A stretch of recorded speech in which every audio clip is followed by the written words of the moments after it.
Vamos abrir o Salmo 131. Salmo 131.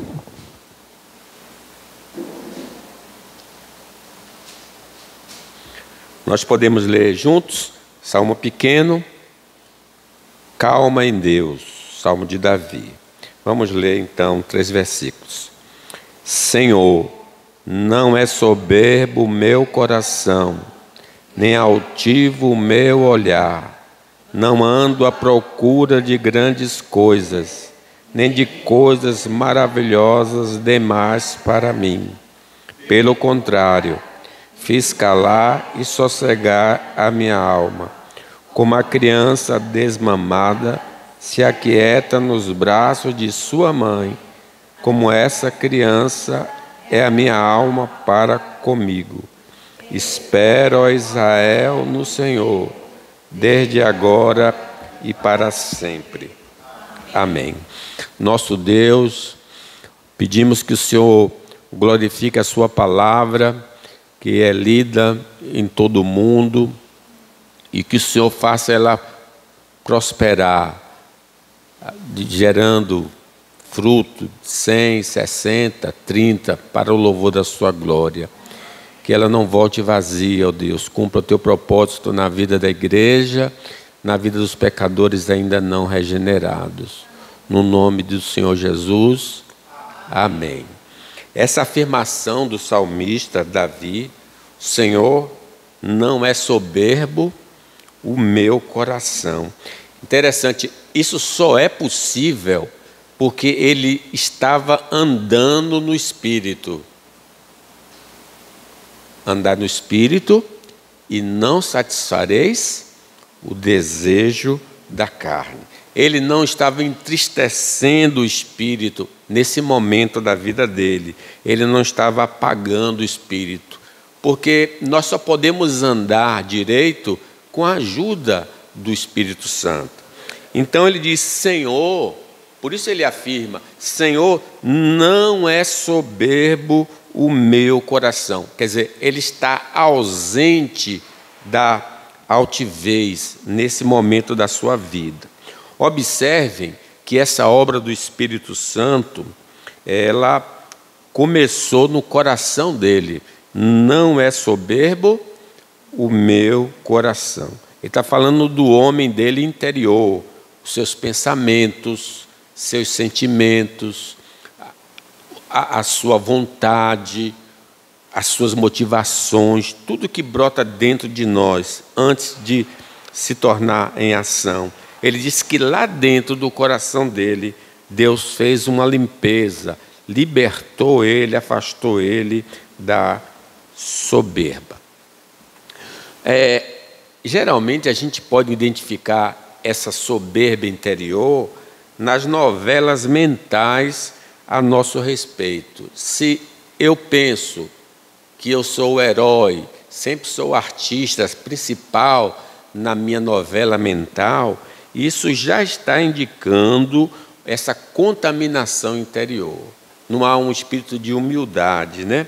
Paulo diz assim, falando da humildade, porque pela graça que me foi dada, digo a cada um dentre vós que não pense de si mesmo além do que convém. Então vejam que esse pensamento de altivez geralmente está em nós, mas o Espírito nos coloca no devido lugar. Cada um dentre vós não pense de si mesmo além do que convém. Continua. Antes pense com moderação, segundo a medida da fé que repartiu a cada um. Então, nesse momento, Davi está usufruindo dessa humildade. A queda, por exemplo, de Lúcifer, que se entende que virou Satanás, começou justamente no pensamento da grandeza sobre si mesmo. Ele pensou acerca de si, eu sou grande, eu vou fazer alguma coisa maior ainda.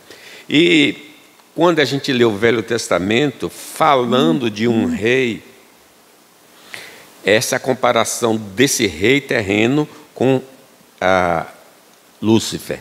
Diz assim Isaías: como caíste do céu, ó estrela da manhã, filho da alva. Veja os nomes positivos que ele tinha. Como foste lançado por terra, tu que debilitavas as nações. Tu dizias no seu coração: eu subirei ao céu, acima das estrelas de Deus. Exaltarei o meu trono, e no monte da congregação me assentarei nas extremidades do norte. Subirei acima das mais altas nuvens e serei semelhante ao Altíssimo. Então, talvez fosse um querubim, alguma coisa assim importante lá nos céus, e é no coração que ele vai entrar em ruína. Começou no coração. E o salmista então diz: Senhor, não é soberbo o meu coração. O pecado, irmãos, nasce em nosso interior e Deus vê o nosso coração. Senhor, tu me sondas? Me conhece. Sabe o meu deitar e o meu levantar. O Jesus, falando sobre essa questão de que o pecado começa no interior, diz: mas o que sai da boca vem do coração. E é isso do coração que contamina o homem. Porque do coração procedem maus desígnios, homicídios, adultérios, prostituição, furtos, falsos testemunhos, blasfêmias. São estas coisas que contaminam o homem, mas o comer sem lavar as mãos não contamina. Então, quando ele diz: Senhor, não é soberbo o meu coração, a pureza interior nele. Então, como eu posso identificar a soberba interior? Primeiro, se no interior, como eu falei anteriormente, eu sempre sou o herói da história, é indício de orgulho. A confissão da impureza interior a Deus é o caminho para um coração limpo. Diz: bem-aventurado os limpos de coração, porque verão a Deus. Como é que eu posso limpar o interior? Eu não tenho como penetrar. A gente fala com Deus, porque Deus pode tirar o coração de pedra e dar coração de carne. Ele pode entrar no interior. Alimentar-se da palavra de Deus vai nos ajudar a nutrir esse homem interior. Nós precisamos desejar ardentemente, como criança recém-nascida, o genuíno leite espiritual, para que possamos crescer, então, dar lugar a esse homem limpo, né? O homem que não se vê pecador e que precisa de um Salvador é uma pessoa orgulhosa. Então, o orgulhoso diz: não, eu sou bom demais, eu não preciso de Jesus. Bem-aventurados pobres de espírito, porque os tais é o reino dos céus. Mas ele continua, ele diz: Senhor, não é soberbo o meu coração, nem altivo meu olhar, versículo 1, não ando à procura de grandes coisas, nem de coisas maravilhosas demais para mim. Observe, a pureza, a humildade começou no interior e vai se expressar no exterior. Veja como ele fala assim: nem é altivo o meu coração. Geralmente a pessoa altiva, soberba, orgulhosa, olha geralmente a pessoa de cima para baixo, né? Você é inferior, dá para se notar isso.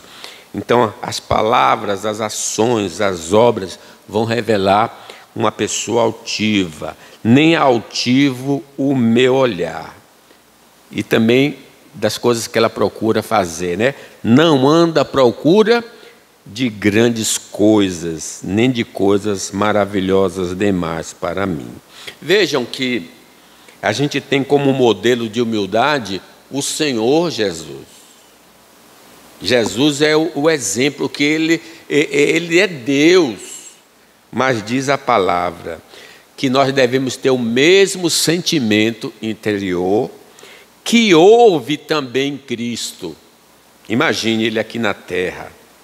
Pois ele, subsistindo em forma de Deus, ele é alguém, ele é Deus, não julgou com usurpação o ser igual a Deus. Não exigiu que as pessoas se prostrassem diante dele.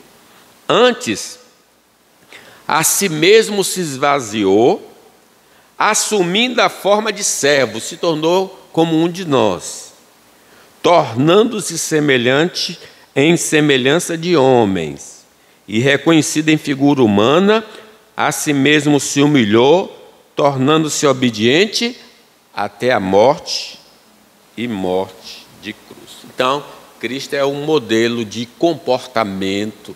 Aprendei de mim, que sou manso e humilde de coração.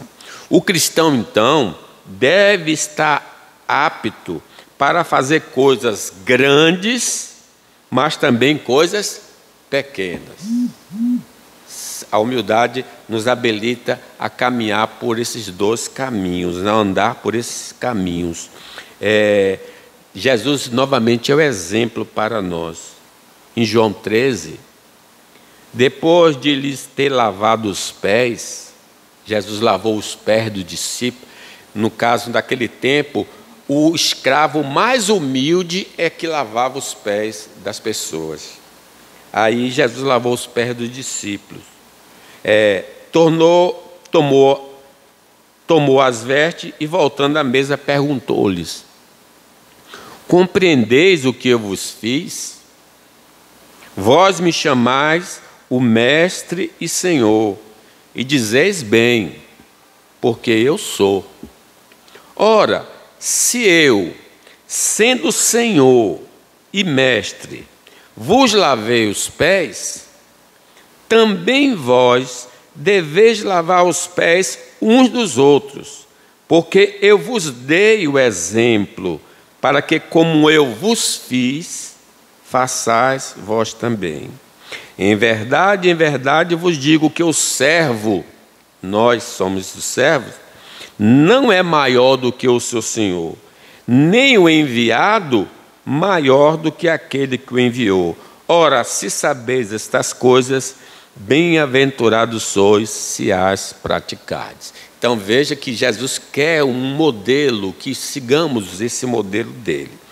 Os heróis bíblicos nunca se achavam capazes de realizar uma tarefa divina.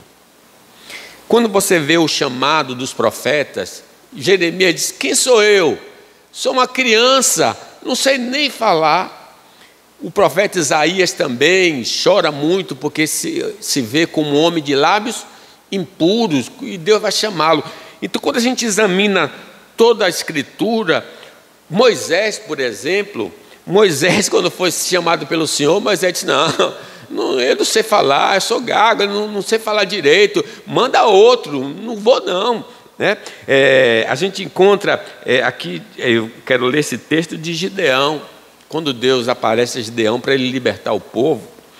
Então se virou o Senhor para ele e disse: vai nessa tua força e livra Israel das mãos dos medianitas. Porventura não te enviei eu? Aí ele recebeu a ordem. Olha, ele diz, e a de Gideão responde. Ele disse: Senhor meu, como livrarei Israel? Eis que a minha família é a mais pobre de Manassés, e eu o menor da casa do meu pai. Quer dizer, ele se viu muito pequeno para aquela missão. Mas Deus disse para ele: tornou-lhe o Senhor: já que eu estou contigo, ferirás os medianitas como se fosse um só homem. Então esse homem vai ter a vitória pela humildade dele. Se tudo o que fazemos precisa de uma plateia, é presença de orgulho. Os fariseus faziam as coisas para serem vistos dos homens. A crítica desmedida contra alguém pelo que ele é, tem ou faz, é evidência de orgulho. João Batista demonstrou muita humildade. O discípulo disse: Senhor, aquele que o Senhor falou dele, todo mundo está indo após ele para se batizar.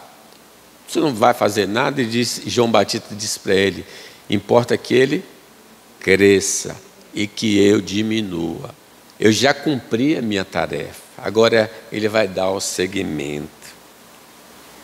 A confissão de pecados é uma evidência da ausência de orgulho. Nós devemos agir como o filho pródigo. Pai, pequei contra os céus, perante ti, não sou digno de ser chamado teu filho. Mas ainda continua no 1. Senhor, não é soberbo o meu coração, nem altivo o meu olhar, não ando à procura de grandes coisas, nem de coisas maravilhosas demais para mim. Veja que a ausência de orgulho faz o indivíduo acolher as oportunidades que se apresentam. O orgulhoso jamais vai aceitar um trabalho, uma posição inferior à que ele julga que não é digno de ser, né? Não, eu sou muito importante para esse trabalho. Às vezes as portas todas estão fechadas, não tem trabalho nenhum, e só apareceu aquele que é muito inferior. A pessoa fica mendigando o pão, mas não vai ceder aquilo. Os orgulhosos não aceitam coisas que a seus olhos são inferiores. Lembra, ali no deserto, o povo disse: poxa, eu estou cansado de comer esse maná. Deus estava dando a provisão, Deus providência. Eu estou cansado. Lembrávamos dos peixes que no Egito comíamos de graça, nos pepinos, dos melões, dos alhos silvestres, das cebolas e dos alhos. Agora ele diz assim: comíamos de graça. Como que era de graça aquele negócio? Através do chicote, amassando barro para Faraó.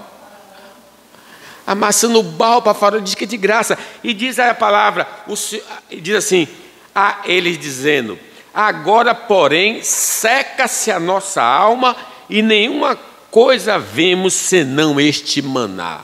Quer dizer, eles estavam amaldiçoando o pão de Deus, mas desejosos de comer, através do chicote, o pão do Egito. Que coisa, né? O orgulhoso age sempre assim.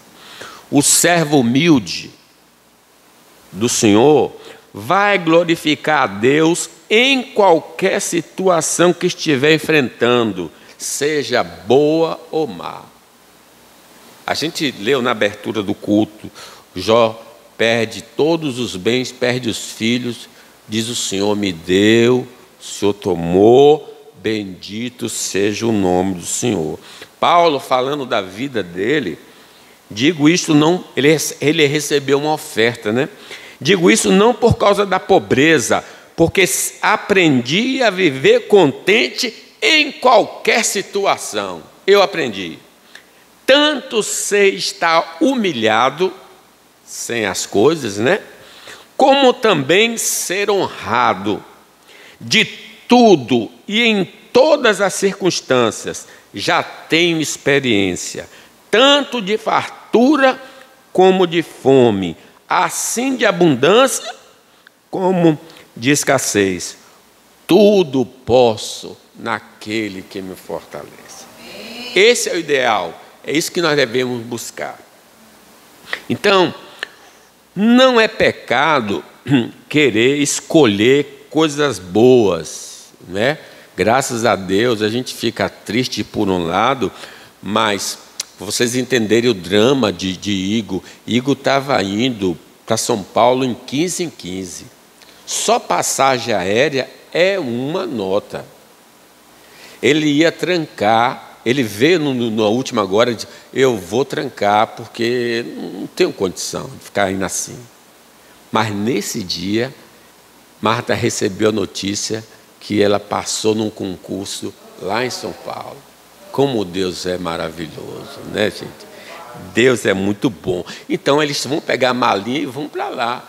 Então não é errado você encontrar uma possibilidade de crescer no trabalho, crescer intelectualmente, como crente, não é errado. Não é pecado querer escolher coisas boas, mas é orgulho rejeitar aquilo que no momento as circunstâncias nos apresentam. No caso, eles não queriam o maná. Não queremos esse maná. Nós queremos o melão, o pepino do Egito, né? A cruz não será acolhida pelo orgulhoso por causa da sua simplicidade, mas toda a riqueza que o homem precisa estar ali. O orgulhoso disse: Jesus é insignificante. Os judeus pedem sinais, os gregos buscam sabedoria, mas nós pregamos a Cristo, que é o poder de Deus e a sabedoria de Deus. O orgulhoso não trilha o caminho do Evangelho, porque não é glorioso aos seus olhos. Eles não gostam de igreja, eu disse, porque a igreja é uma coisa simples, é um caminho. Aprender de mim que eu sou manso e humilde. Eles não gostam, eles querem um caminho glorioso. Mas continua no 1. Senhor, não é soberbo o meu coração, nem altivo o meu olhar. Não ando à procura de grandes coisas, nem de coisas maravilhosas demais para mim. A gente vê que há um certo contentamento na condição que ele está no momento. Ele não está infeliz. O orgulhoso nunca está satisfeito com o que tem, nem consegue usufruir o que Deus lhe dá. Hebreus diz: seja a vossa vida sem avareza. Contentai-vos com as coisas que tendes, porque ele tem dito, Deus, de maneira alguma te deixarei, nunca jamais te abandonarei. Assim, afirmemos confiantemente: o Senhor é meu auxílio, não temerei. Que me poderá fazer o homem? Nós temos o nosso provedor, que é o Senhor, né? O orgulhoso, devido à sua avareza pelos tesouros da terra, não tem espaço em seu coração para a vida de fé em nosso Senhor Jesus Cristo. Eles não têm tempo para isso. É como a semente que caiu entre espinhos. São os que ouviram a palavra e no decorrer dos dias foram sufocados com os cuidados, riquezas e deleites da vida. Os seus frutos não chegam a amadurecer. O orgulhoso anda inquieto, mesmo tendo o que é necessário. Não tem paz, não tem tranquilidade. O orgulhoso sofre pelo que não tem e não dá graça pelo que possui. O pastor Cândido gosta sempre de dizer o versículo: em tudo dá graças, porque essa é a vontade de Deus para convosco em Cristo Jesus, o nosso Senhor. O orgulhoso quer estar no controle, mas o crente confia no controle de Deus, né? Entregue teu caminho, confia nele e no mais ele fará. Aí no versículo 2, então vamos ler o versículo 2. Pelo contrário, como a criança desmamada se aquieta nos braços da sua mãe, como essa criança é a minha alma. Que exemplo, né? A gente pensa a criança quando está com fome, toda agitada, chora, pequenininho, está com fome e abre o bocão. Mas assim que ele mama, ali mesmo ele descansa, até dorme, né? Depois de como descansa. Ele está dizendo: olha, eu estou assim, Quando há ausência de orgulho, quando eu estou livre do orgulho, eu tenho um gozo e paz existencial. Eu fico tranquilo. Ainda mais agora, gente, que chegou esse período das festas, né? As pessoas estão tensas. Eu não comprei a roupa, eu não comprei o sapato, e minha comida. As pessoas entram em crise, há choro, angústia. A gente tem de ficar tranquilo. Veja, a confiança no Senhor é a garantia de uma noite reparadora. Eu não quero dizer que uma pessoa que está com algum drama de saúde tenha dificuldade de dormir. Eu estou falando de preocupações com coisas dessa vida. Quando a gente confia no Senhor, a gente dorme. Diz assim: em paz me deito e logo pego no sono, porque, Senhor, só Tu me faz repousar, Senhor. Que coisa boa, né? Pessoas pudessem deitar, dormir. Quando está confiando no Senhor, não estou falando de saúde abalada, estou falando de confiança no Senhor.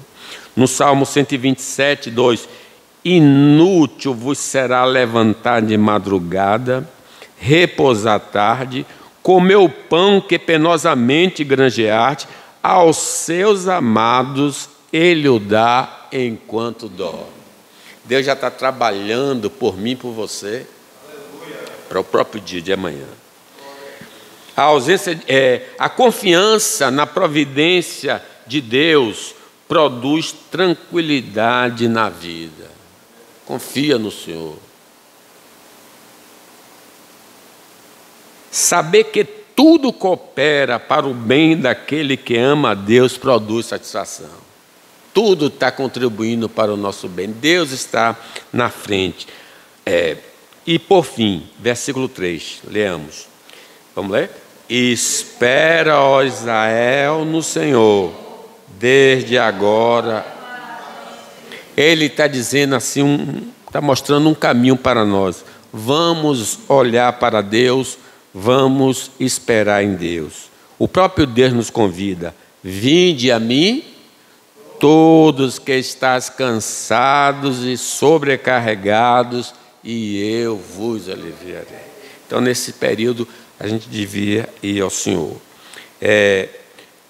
Pedro fala: rogo igualmente aos jovens, sede submissos aos que são mais velhos. Outro sim, no trato de uns para com os outros, cingivos de toda humildade, porque Deus resiste aos soberbos, contudo aos humildes concede a sua graça.